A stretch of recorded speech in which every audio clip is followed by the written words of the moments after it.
রঙিন ব্যানার বা পিভিসিও আমরা দিই নাই, আমরা আচরণবিধি অনুযায়ী আমাদের প্রচারণা চালাচ্ছি।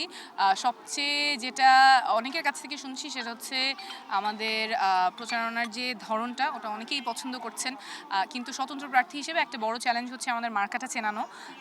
তো যেহেতু আমরা খুব কম সময় পেয়েছি, আমরা 21 তারিখে মার্কাটা পেয়েছি, 12 তারিখে 21শে জানুয়ারিতে মার্কা পেয়েছি, 12 ফেব্রুয়ারি নির্বাচন। সো খুবই অল্প সময় একটা নতুন মার্কা মানুষকে চেনানো, অনেকেই আমাকে চেনেন, কিন্তু মার্কাটা চেনানো একটা চ্যালেঞ্জ। কিন্তু সেই ক্ষেত্রে আসলে আমরা চেষ্টা করছি একেবারেই তাদের দোরগোড়ায় এসে বাসায় বাসায় আমরা এটা বলার চেষ্টা করছি। অনেকেই আপনাদের মাধ্যমে জানছেন, নিজেদের পরিবার পরিজনের মাধ্যমে জানছেন, অনেকে আত্মীয় স্বজন যারা ঢাকা নয়ের বাইরে আছেন, দেশের বিভিন্ন প্রান্ত থেকে, বিদেশ থেকে ফোন দিয়ে জানাচ্ছেন যে ঢাকা নয়ের ভোটার হলে ফুটবল মার্কায় ভোট দিতে হবে।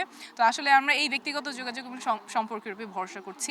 আর চ্যালেঞ্জের চেয়ে বেশি আসলে আপনারাও দেখেছেন যে স্বতন্ত্র প্রার্থী হিসেবে হয়তো শক্তিটাই বেশি, কারণ মানুষ একেবারেই আপন করে নিতে পারে। জনসংযোগের ক্ষেত্রে কোনো আর লেয়ার থাকে না, সরাসরি তাদের দোরগোড়ায় চলে যাওয়া যায় এবং সরাসরি তারা মনের কথাগুলো খুলে বলতে পারে। আচ্ছা, আমরা যেটা বললাম যে আমরা চেষ্টা করছি যে ব্যক্তিগত আশ্বাস এবং ভরসার যে জায়গা সেখান থেকে আমরা অনলাইনে আমাদের একটা ক্যাম্পেইন চলছে, প্রজেক্ট ঢাকা 9। সেখানে 17,000 মানুষ অলরেডি যোগ দিয়েছেন, যারা তাদের পরিচিত 5 জনকে ফোন কলের মাধ্যমে এই নতুন রাজনীতির পথে আহ্বান জানাচ্ছেন। 12 তারিখে গণভোটে হ্যাঁ এবং ফুটবল মার্কায় ভোট দেওয়ার কথা বলছেন।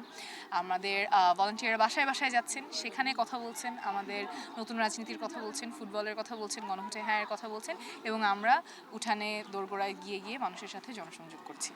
আমাদের এখানে যারা প্রার্থী আছেন সবার জন্য অনেক শুভকামনা। আমরা সবাই চাচ্ছি এলাকাটার উন্নয়ন করতে, সবাই চাচ্ছি এখানে যেই সেবাগুলো এত বছর ধরে অবহেলিত হয়ে আসছে সেই জায়গায় যাতে এই এলাকার মানুষ ন্যায্য পায়। আমরা সবাই মিলেই একসাথে কাজ করব। আমি স্বতন্ত্র হিসেবে ব্যারিয়ারটা বললাম, আমাদের মার্কা চেনানোর একটা ব্যারিয়ার আছে। অবশ্যই দলগুলোর প্রতীক অনেক বছর ধরে মানুষ চেনে, কিন্তু যেহেতু স্বতন্ত্র প্রার্থী আমাদের মার্কাটা একেবারেই কয়েক সপ্তাহ আগে এসেছে, সেটা একটা ব্যারিয়ার, কিন্তু এটাও মানুষ অনেক সাদরে গ্রহণ করছে।